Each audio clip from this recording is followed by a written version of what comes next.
You found me. You are listening to Ominously Positive Podcast with your autistic and OCD host, MW. We talk about dark things with an upbeat tone, or maybe it's more like National Geographic tone. Either way, we are here, and this case is one that I have been wanting to share with you for a very long time. I have recorded this episode a few times now. I feel like it might be cursed. I feel like anything from St. Louis, I am constantly re-recording the episode. But I'm going to try again. Third time's a charm. Is this the third time? I feel like it's been forever. Anyways, this case is a weird one.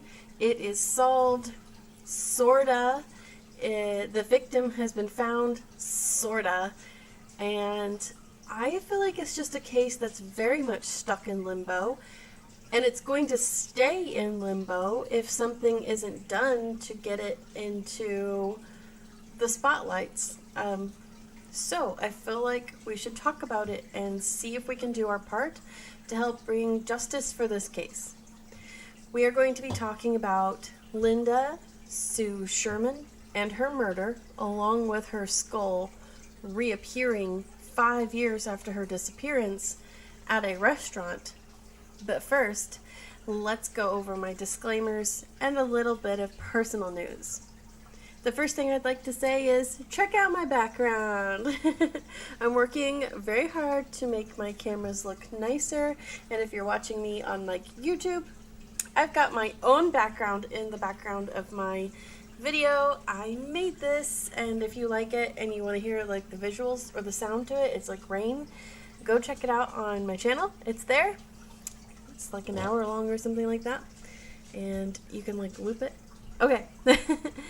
And then the other disclaimers that I usually always cover, well, this one is a rewrite of a case I've been wanting to do for a while.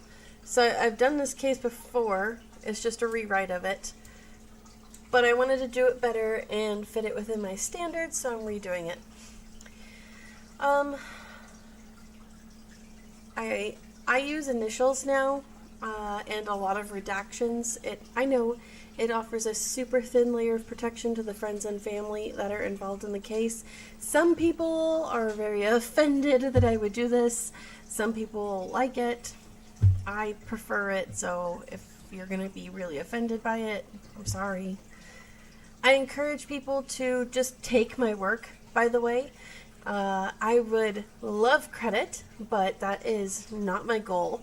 So if you want to take a clip it for your own podcast, or if you want to take my entire writing and use it as your own in your own blog, I really don't care. Have at it. And also, I like to ask that when you make your replies, pretend a family member from this case is going to be reading whatever you wrote. And I feel like that's just a very lovely, gentle reminder to be sensitive in what we say. Because it's very easy to start consuming true crime stuff and just not really think about the people that are behind everything.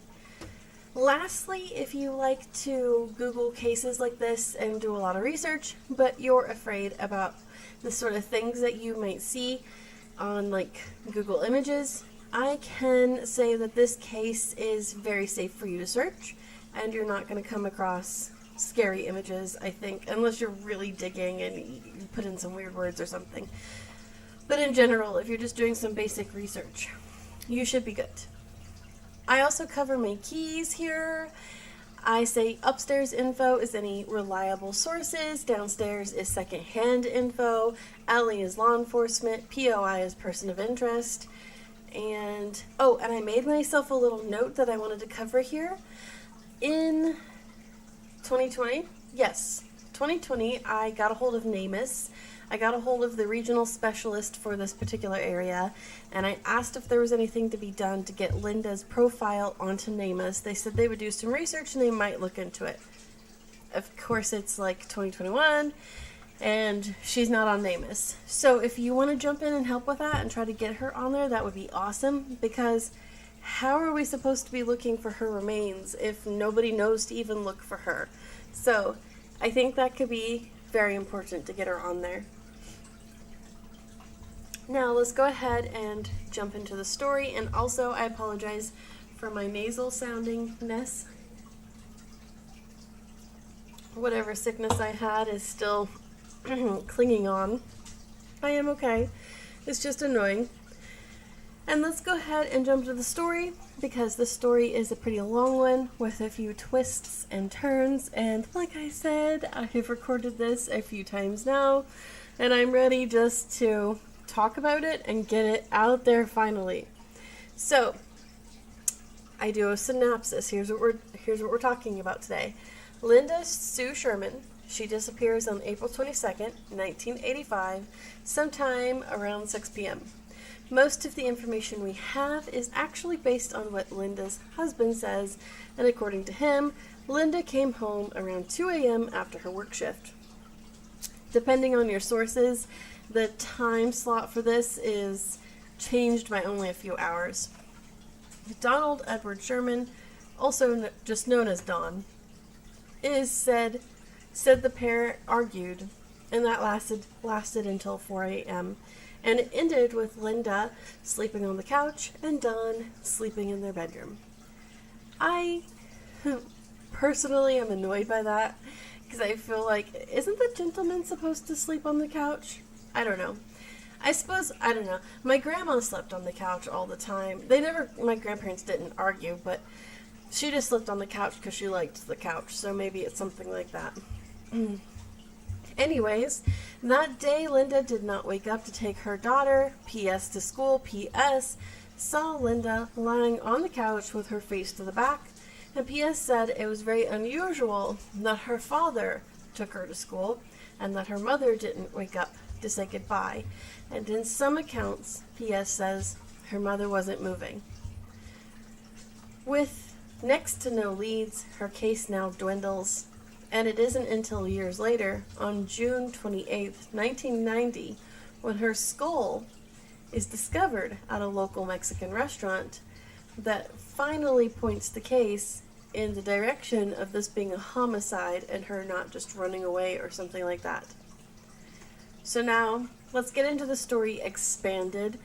Usually, on a case that has a lot more documentation, I'm able to break this down, and I usually lean on the law enforcement side of what they've done for the case, just so that as armchair detectives, we can go through and be like, oh, they did this step, they did this step, they did this step, and see that they didn't miss steps, or, something like that.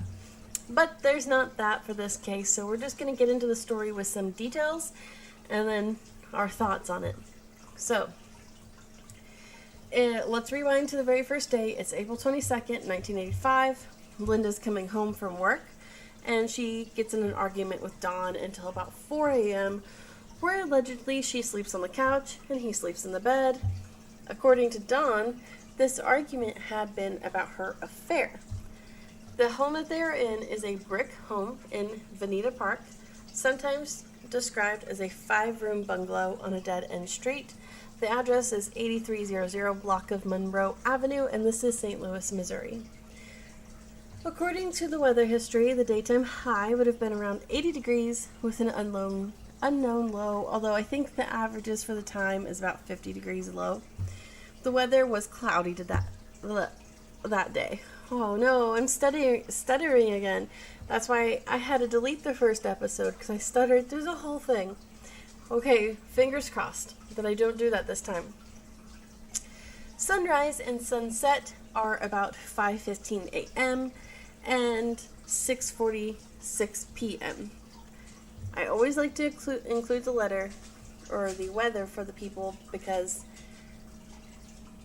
it was the St. Louis JW case. Somebody made this really clever comment about the body condition, and it was based off weather. So I've always included it since, because I thought, heck yeah, that was really cool. And I think there was something before that, because I used to just write and then not do podcasts. So, but I can't remember now. Anyways, later that morning, P.S., their daughter says she finds it really weird that her mother does not wake up nor take her to school. Dawn takes P.S. to school, a chore that he rarely did, and then he went to work. Later that day, he returns home around 6 p.m., and according to Don, his wife is running late for work, and she was angry, and the word he used, antsy, I hate that word. I don't know why that rubs me the wrong way. It just feels so narcissistic of this person. I am trying so hard to keep my opinion of Don out of this, but you'll see that my personal bias might shine through a little bit here. Anyways, I'm annoyed that he used that word. Linda does not phone her older sister, FM of redacted Missouri, and it was their custom actually to talk on the phone every night, so it's weird that she misses her phone call. Linda then goes to work allegedly around 6 p.m., but nobody saw this happening, and she did not report to work, and she wasn't seen again. So, according to Don Sherman, Linda was wearing blue jeans, tennis shoes, a blue jersey, emblazoned with the number 76. Now, Don doesn't report her missing until one full day later, on April 24th, and it was at the urging of Linda's family that he did so. Don stated he waited because this behavior was typical for her and pointed out her overnight bag was gone.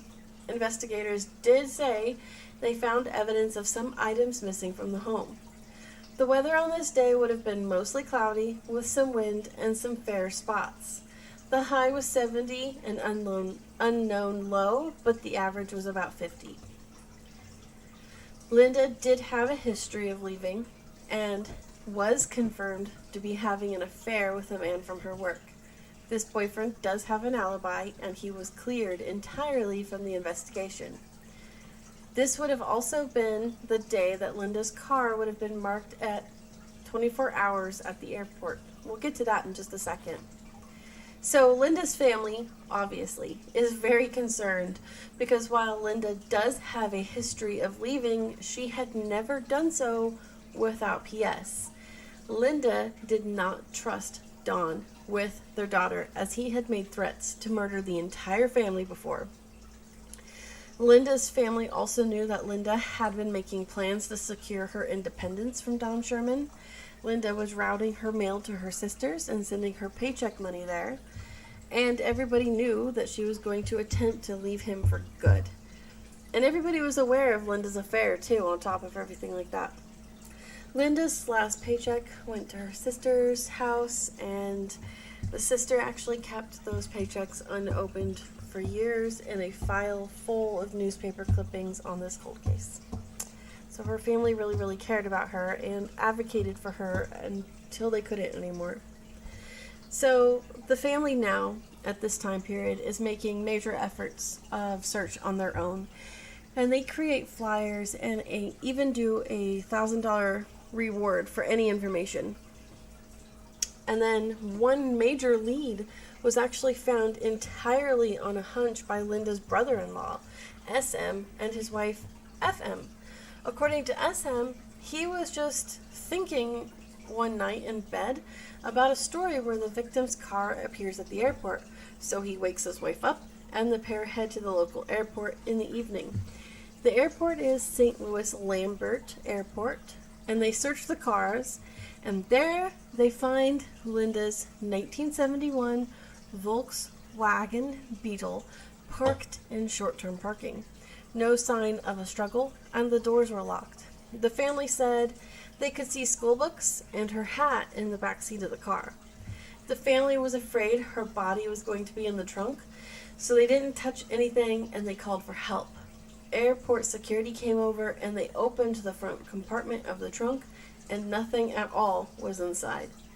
Allegedly, the trunk had been unlocked, but not the car doors.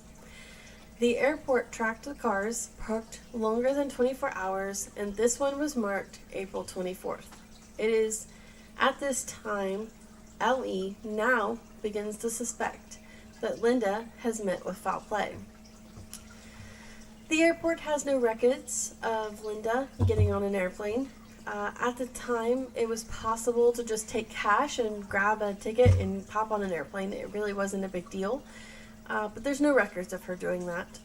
Linda's family points out the possibility of walking back to the Sherman home from the airport, and according to Google Maps, this would have been about a 1 hour to 30-minute walk, depending on who you were. Michael Webb, the Veneta Park police chief, becomes the police investigator now for this case. He's the lead investigator at the time for this case. And of course, he becomes the police chief later, but Webb becomes obsessed with this case, and he dedicates a lot of time to it. He starts from the very beginning, and he just goes through the whole case just like he would have if he was there from the start. He basically threw everything away and then restarted all the interviews. So he interviews everybody that he can. He studied this case up into detail to the day he died, nearly 22 years later, on February 4th, 2009. His family still is curious about this case, if you didn't know. So, of course never mind. Ignore me. Webb was convinced that Don was the killer, and he really wanted justice for this case because he really started to take things pretty personally, because he had gotten so, he knew the family so well, so he really felt personally this was a personal case for him now, and he wanted justice so very badly.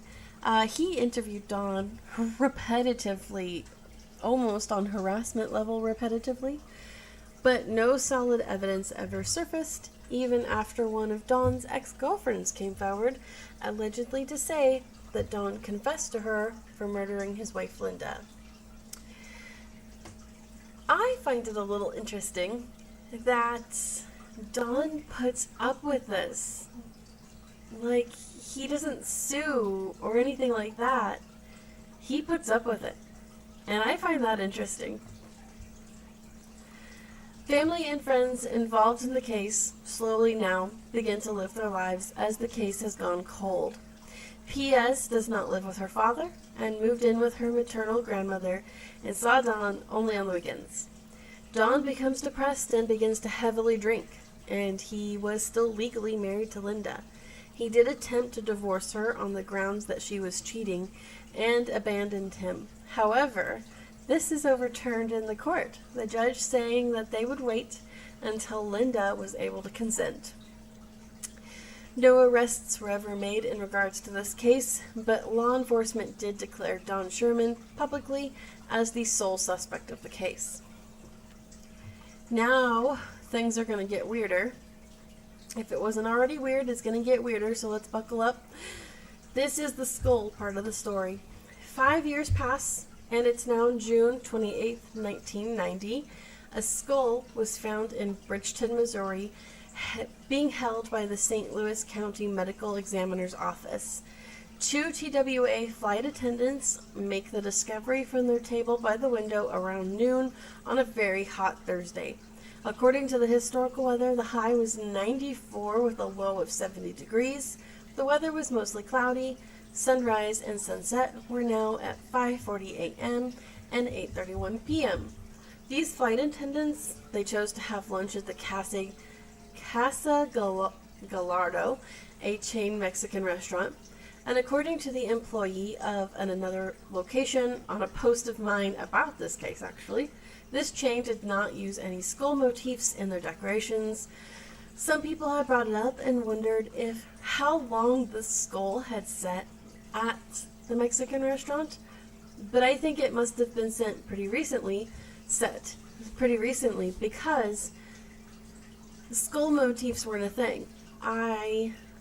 This employee said it, and then when I was looking up an article about this restaurant, I had pictures of the inside of it, and it's really plain. It's like this orange, beigey place. Very boring, but no skulls, no weird decorations or anything like that. This restaurant is permanently closed and removed, but at the time it was only 7 minutes from the airport. Its location had been on 12380 St. Charles Rock Road, and if you use Google Maps, you should be able to use the Wayback Machine to see that it is, you can see the building there. so you can kind of see what it looked like from the outside. The skull was spotted peeking out from beneath a yucca plant in a rocked landscape strip outside. The skull was positioned with the face towards the window on the building's east side, almost like it was supposed to be discovered or be able to be seen.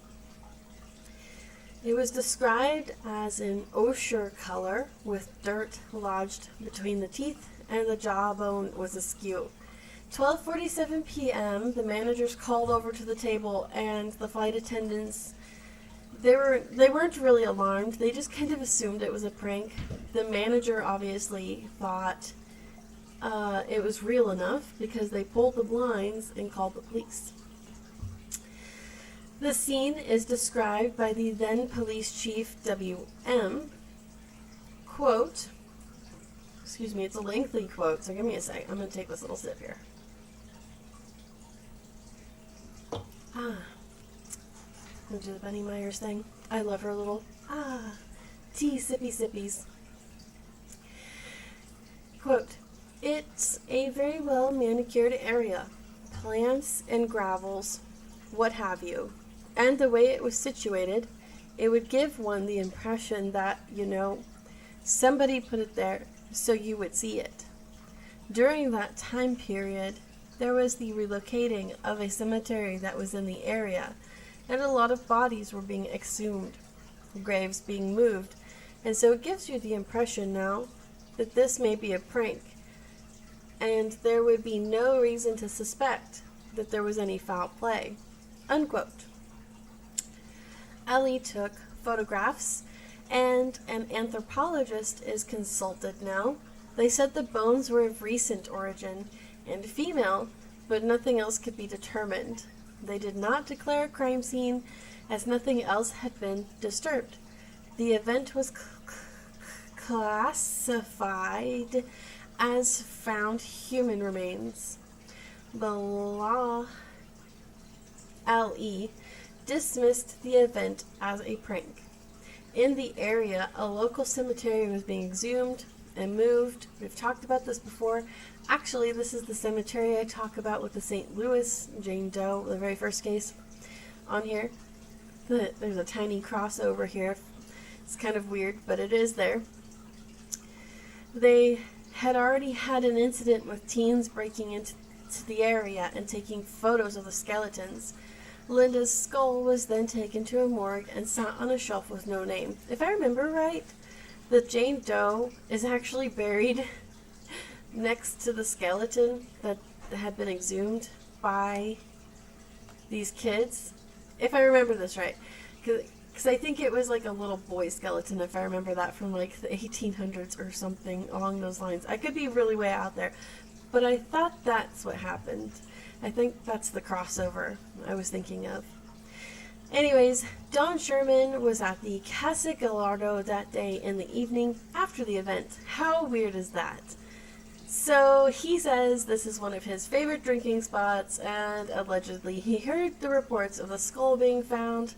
Quote, it was scary, and somebody that put those remains here at the restaurant obviously knew me or knew that I hung out there. We're not talking about a place that I casually visited. We're talking about a place that I would visit 2-3 times a week. Unquote. From Don. I can't stop rolling my eyes. Anyways, only 14 months later, it gets weirder. On September 6th, 1991, an unsealed envelope arrives at the Veneta Police Department. Inside of it is a flyer from the restaurant dating it to the day the skull was found there. Some sources say it was a Super Bowl flyer. One side of it, in purple ink, sometimes described as a rubber stamped, was the sentence, in all capital letters, "The Bridgeton police have L. Sherman's skull." The LE then matched Linda Sherman's dental records to the skull that was on the shelf, and it's a match. Unfortunately, the letter and the skull are both void of any evidence at all. The letter has been sent to the FBI crime lab in Washington, and the investigation now at this time is definitely ruled a homicide. Don Sherman and P.S. were informed of the find and match at home. P.S. is now 16 years old and said that her father informed her by simply saying, "They found your mom," and then he went to his room. P.S. had to learn the details later from her cousins.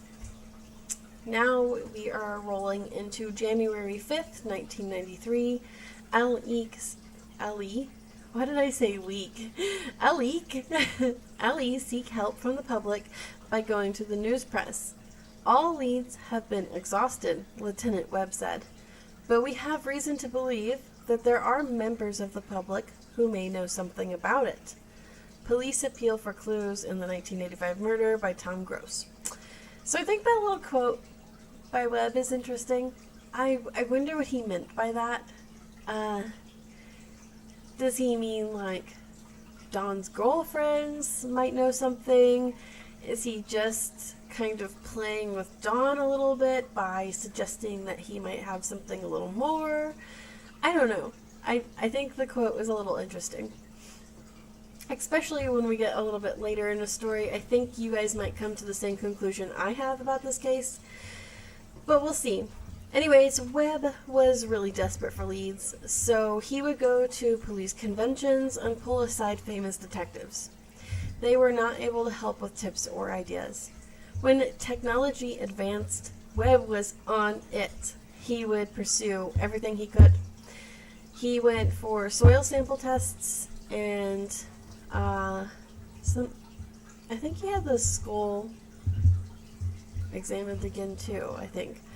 In August 20th, 1999, the case and investigation are reopened. Linda's skull is exhumed from the grave near Fulton, Missouri.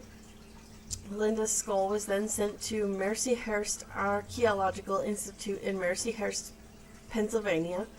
The examination was led by a soil scientist and a Forsenic archaeologist. They hoped the trace evidence would help find Linda's full remains. They also sent Linda's skull to the University of Columbia, and eventually the conclusion was that she had been buried in a large wooded area in Missouri, and that the plant matter that was found on her was a common purple morning glory. Webb sent cadaver dogs to Perryville, Missouri, where he thought matched the description and a rumor. However, nothing is turned up there. This town is outside of St. Louis, and when I looked at it on the map, I thought it was kind of far, so I'm a little surprised that he went there. July 1st and 2nd, 2001, Lieutenant Webb appeared to herald the rerun episode of Unsolved Mysteries. I highly encourage you guys to watch that episode, as it interviews with Linda's family, P.S., and even Don Sherman. And for those of you that are really good with body language, I feel like these episodes are going to be your thing, because, I mean, with the face-to-face interviews and everything, I think you guys would excel. So if you watch those and you have anything to comment, please let me know. I'm so curious. Because I'm autistic, I don't read people's body language all that well. So I'd be really curious to see what you guys have to say about that. Currently, there haven't been any more leads, and nothing is now propelling this case any further. So the lead investigator has passed away. Many of Linda's family has passed away, and even Don Sherman, he relocated, remarried, and became estranged from P.S., and also passed away. So basically, the standing surviving family member is P.S., and she relocated, and now has her own daughter. So there's not much to do except talk about the people in this case, go over some fine details, and then go over some loose thoughts. So Linda Sue Lutz Sherman is also known as Linda Sue Sherman. She doesn't have aliases, but her family often shortens her name to just Linda Sue. And if you hear them talking about her, they'll say Linda Sue. So Linda was born October 19th, 1958 in St. Louis, Missouri. Linda's death is listed on her gravestone as April 22nd, 1985. Linda's skull was laid to rest in Steedman Cemetery in Steedman, Callaway, Missouri. At the time of her disappearance, she was working at the U.S. Government Records Center in St. Louis, Missouri. It has now been renamed at National Personnel Records Center, and Linda lived in Veneta Park. Linda is sometimes described as sheltered and quiet and reserved, and other times she's described as outgoing, classy, and athletic. She was the youngest of her large, religious, and loving family, she had 4 older siblings. I like how she's described. I can kind of relate to that. I have, it's not like a split personality. It's just that you're very well-rounded. You have a lot of things to you. So I can understand where somebody's like, oh, she's outgoing, and then somebody's like, oh, she's quiet. I can see that. I can relate. So I like that. Linda's family is really one of her biggest allies. I could tell that they really, really loved her.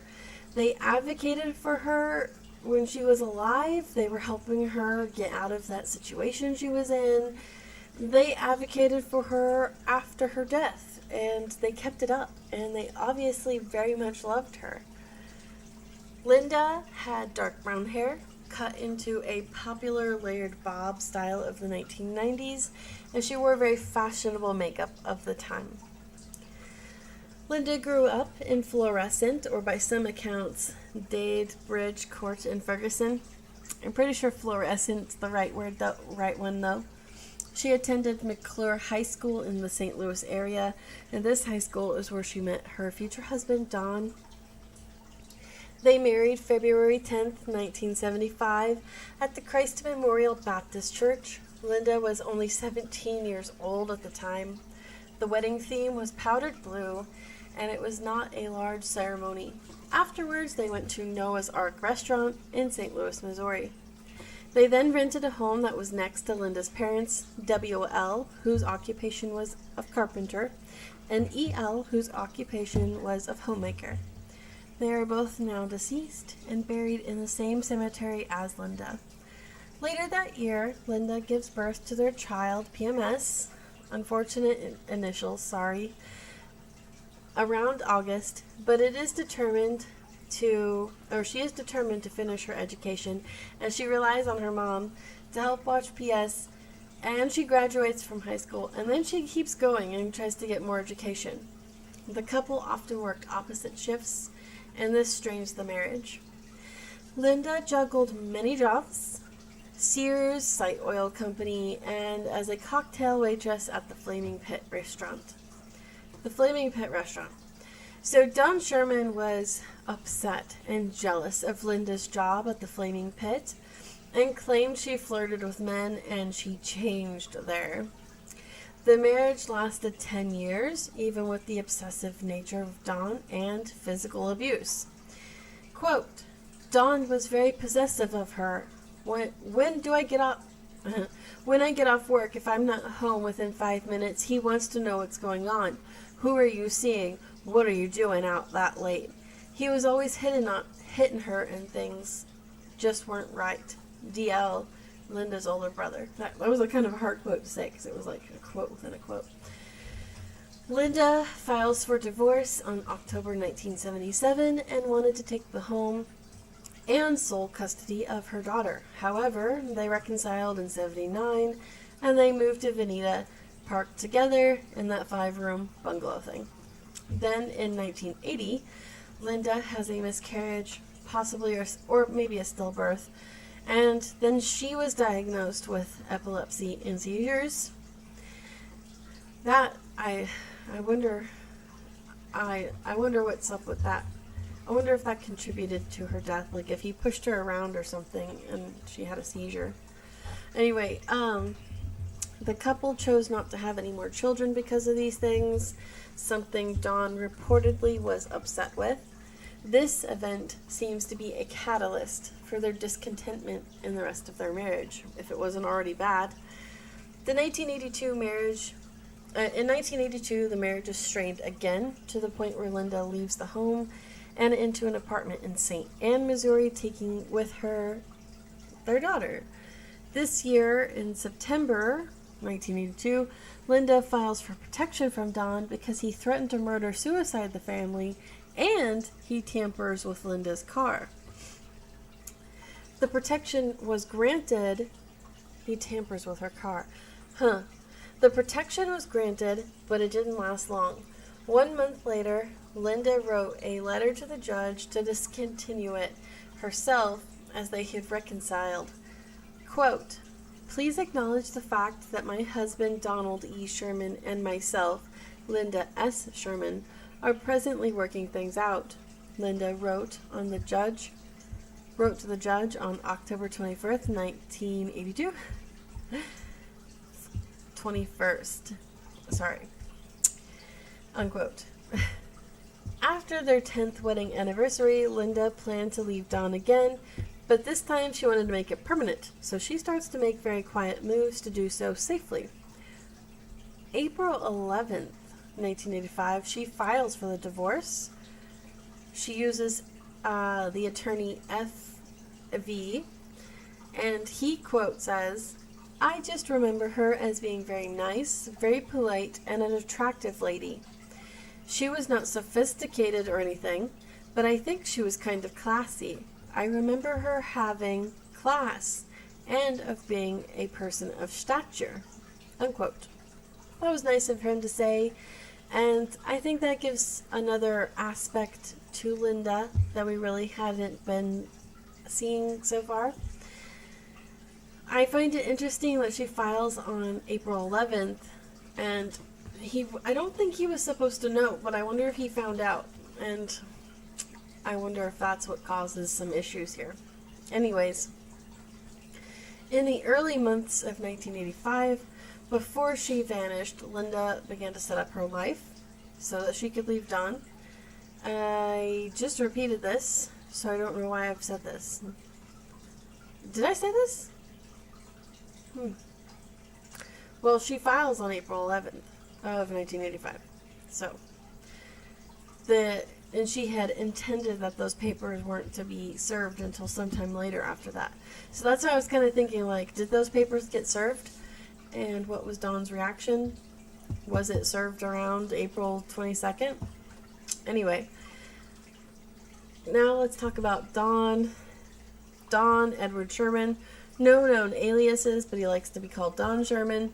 Born April 6th, 1957 in Missouri, and died May 7th, 2015 at 10:54 a.m. on a Thursday at the Good Samaritan Regional Health Center in Mount Vernon, Illinois, at the age of 58 years old. Don has sandy brown hair, one pierced ear, light-colored eyes. He's Caucasian, often sports beards with a hairstyle parted in the middle.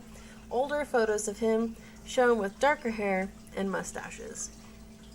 Don continued to live in the home that he had shared with Linda nearly 14 years after she vanished. In that time, he had girlfriends, and he shared the home with them as well. Then he eventually moves and remarries. We know he at least lived in Nashville for a little bit, because that was in his obituary, and then eventually Illinois with his new wife, S.G., and her children. She's got 3 of them. In Don's obituary, there is a mention of another daughter, but the name is wrong, so is the hometown address. I can only assume that this was supposed to be the daughter P.S. On Don's memorial page, there's a virtual candle and it's lit, and it says, "One and only daughter." So, you know what? I'll save my thoughts on that for a little bit. Don's survived by 4 grandchildren. He's got a brother and a few friends. Don has other siblings, but I don't know if they've all passed away yet or not. R. Sherman of Florissant, B. Sherman of Cool Valley, and then 2 sisters, BB / BJ of St. Charles, and lastly, P. Sherman of Florissant. So many unfortunate initials in this episode. Anyways, Don was a manufacturing machinist, and he liked to build things. He also liked to hunt, and he spent time with loved ones. Lastly, he was not laid to rest, but insisted on being, or he instead was being cremated. I shouldn't say insisted. I don't know. That is a little suspicious. Anyway, Don had many jobs, a gas station attendant. Excuse me. I say that's suspicious because at the time of this, I feel like DNA was kind of getting geared up. So maybe he was trying to, hide something there. Or maybe I'm just looking into that a little much, but... Anyways, Don had many jobs. He had a gas station attendant, manufacturing machinist, and various factory work. He is described as controlling, verbally abusive, physically abusive, and jealous by Linda's family. Linda's brother said he would even have fits if he wanted to try to go eat out with his own sister. During the time of her disappearance, Don was working day shift at a machine shop, and according to him, Linda had started smoking and then wouldn't be at work when he called and didn't come home after her shifts. A truck driver friend of Don's confirmed an affair after seeing Linda with her coworker. Don had wild theories about what happened to his wife, and he often convoluted the case with them. Don seemed offended that the police made him the main suspect, but other times he seems to accept this. Only 1 week after Linda's vanishing, he told the police that he had seen her in a truck or a van with another man and that she had ducked out of sight when he chased and called them. Then, on another occasion, he said she had been killed for her involvement in a cocaine ring at her workplace. This was his reasoning for why Linda's skull had been placed at his favorite restaurant. It was because it was there to frame or intimidate him. Don deflects the topic by saying things like, quote, "I don't remember exactly what was going through my head," unquote. He says now, quote, "It's way too long ago to remember that," unquote. Don got a lawyer right away after Linda's vanishment and refused polygraph testing. The lawyer was F.A., very strange because he chose the same person that represented his mother who murdered her husband, and that lawyer had gotten her off on the charges. Don's mother, I put Don't's mother, Don's. That's funny. Let me fix this real quick before I forget about this mistake. Don's mother, A.S., shot her husband February 25th, 1974, in their family house.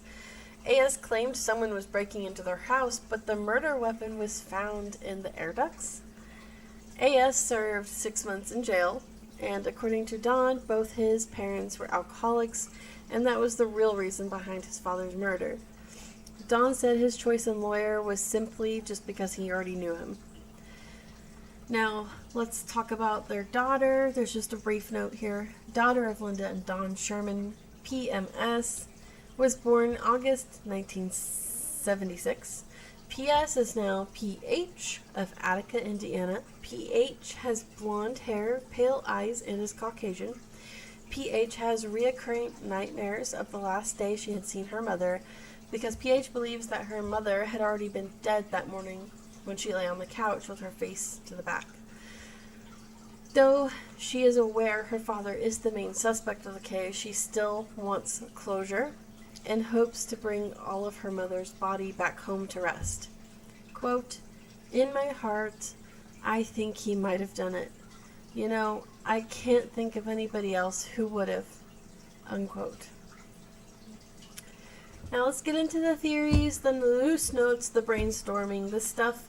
I always have this little disclaimer I like to try to include.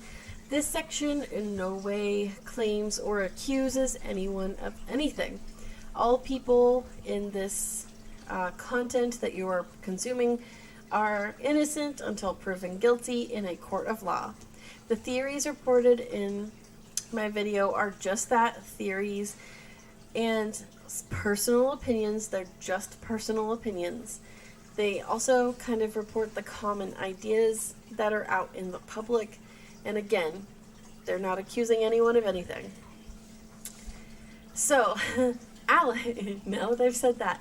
Okay, Alex from Unsolved Mysteries, he, on his Unsolved Mysteries Facebook, posted about Linda's case and just flat out was like, Don killed his wife. Plain and simple. And that, wow, so intense that he was so convicted of that because, I mean, he like interviewed Don and everything like that for the show. So he was just, this guy did it, and he put it out there and said that. But he's not the only one that thinks that. I mean, pretty much everybody thinks that, all the way down to their own daughter. But this is the most prevailing theory. It's supported by a lot of people. There's a lot of spin-off versions of it. Things like Don had help hiding the body, or maybe he threatened his daughter into helping, or maybe she knew a little bit more but kind of like blocked it out because of trauma. There's a lot of spin-off theories to this. Motivations are pretty simple. Everybody's like, it's pretty obvious. He was jealous, to maybe accidental, to possessiveness. Speaking of possessiveness, I have a note here on that. While I was watching the Unsolved case on the YouTubes, I found it interesting that Don Sherman would shake his head no over pretty much everything he was saying. Isn't that like a tell of lying when they're like talking like this and they're saying one thing but they're literally saying no while they're doing that too? Isn't that like a lying thing? I don't know. You guys watch. You let me know. And I thought it was kind of weird that he used his wife's full name every time he talked about her. Linda Sue Sherman or Linda Sherman. He didn't just call her Linda or Linda Sue. It just seemed really weird and distant. Strange to me because he was reported to have been so jealous and possessive over her. So I find it kind of creepy that somebody who wouldn't even let her go eat lunch with her brother went from being ultra intense to just chill. And I wonder if that's just because he knows where she's at. So he doesn't have to be possessive because he knows that she's not at. Oh, this is so creepy to think about. But yeah, I just kind of got that distinct impression and it kind of creeped me out. I also feel like, this is again personal opinion, that Don feels like the sort of person that wraps up a little bit of truth into everything, and there's like a tiny nugget of truth inside of all of his lies and stuff like that. I just find that a little weird, but I just kind of feel like, I got distracted by my background. I feel like he's the kind of person that does that. So maybe if you kind of keep that in mind and you're like rewatching or rereading things, think about what he means when he says certain stuff. So, most people were pretty convinced that Linda was already dead or dying that morning when PH went to school and saw her on the couch. And I think PH might agree with that too. Most people agree that the motivation for Linda's skull reappearing seems to be just out of the need to prove her death for the marriage to finally dissolve, leaving Don legally able to pursue marriage again. However, I thought this was weird personally. Most missing persons are declared dead after a certain period of time. So what's the need to rush? I believe the average is 7 years. This was found at 5 years or 6 years or something like that. So why rush? I suppose I could just Google that. You know what? We'll just put a pin in that. I'll put it in the comments if I find out the years that have to go by in St. Louis, Missouri before somebody's declared dead, but it couldn't have been very far off, so it's kind of weird that was rushed. A.N. Sherman is Don Sherman's mother, who lived in Bridgeton, Missouri, and was formerly of Crosstown, Missouri. A.S. died June 6, 1996, at the hospital there. She was the wife of C.K.S., whom she murdered. A.S. had 3 sons and 2 daughters. A.S. lived in Bridgeton, Missouri, and that is the same town where Linda's skull had been found at Don's favorite drinking restaurant. The Casa Gallardo would have been roughly a 29-minute walk or a 4-minute drive from A.S.'s house. Also, Linda's car had been found in short-term parking at the Lambert Airport. This probably would have been at Terminals 1 or 2. These terminals are roughly a 5-minute drive or a 30-minute walk to A.S.'s house. The address A.S.'s house was listed in 1993, according to the census, was 12001 Farnclair Drive, Bridgeton, Missouri. It actually no longer exists because it's now part of the airport due to the airport expansion. So I feel like that's why it's safe to share that location. But at the time, it just wouldn't have been that far from the current area of the airport. So, I don't like to bring spiritualism into my cases very often, but I went to sleep the other night, and I was really just thinking about this case. And when I went to sleep, I dreamt about it. And I dreamt that Don packed Linda up into a suitcase. And then he put her in the car and drove her to the airport. And it reminded me, when I woke up, I was like, ew, creepy. When I woke up, it reminded me that Don had made it a point to tell the investigators that Linda's overnight bag and items were missing. And the investigators confirmed that. But I just thought that was interesting. He mentioned that, and I wonder how large this bag was, and if any other luggage was missing. So if the bag was small, was there like a suitcase missing? Because he was trying to say like, oh, she ran away. But what if, in his mind, he kind of made a scenario where she did run away? And so what I'm getting at was the luggage big enough to put Linda in it? And just to kind of top that off, I mean, Linda's car had been found, allegedly, with the trunk unlocked, but the car doors locked. So, lastly, Don lawyered up very quickly. He used the same lawyer his mother did. So that's kind of strange. I think that's what I've got to say about it. I think you can tell what I'm implying, but like I said, I'm not accusing anybody of anything. Linda's color was...